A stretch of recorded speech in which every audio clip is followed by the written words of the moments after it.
High কমিশনে ঢুকে জাতির পিতার ছবি নিয়ে অপমান করেছে। এত সাহস কোথা থেকে পায় আমি জিজ্ঞাসা করি।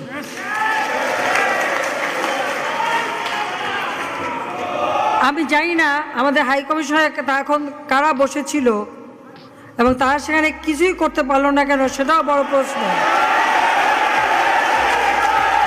আর আমি আমার প্রবাসী যারা বাঙালি, না আমার প্রবাসী বাঙালিদেরও আমি বলবো যে যারা এই ঘটনাগুলি ঘটিয়েছে তারা চলাফেরা করে না, তাদের দেখেন না। যে হাত দিয়ে জাতির পিতার ওই ছবি নিয়ে তারা ভেঙেছে, তাদের যা উপযুক্ত করা উচিত সেটা করতে হবে।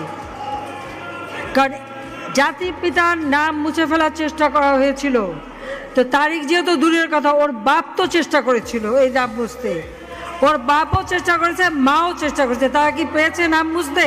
পারে নাই। ইতিহাস কখনো কেউ চাপা দিতে পারে না। আর জাতির পিতা তার 7 মার্চে ভাষণে বলে গেছে যে বাঙালিকে কেউ দাবায় রাখতে পারবে না, পারে নাই দাবায় রাখতে। তা আজকে এত বড় দুঃসাহস হয়ে যায়।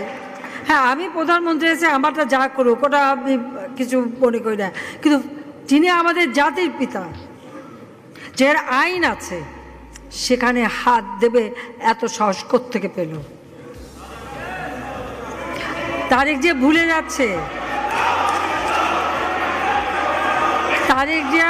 যাচ্ছে যে তার মা দুর্নীতি করে জেলে গেছে।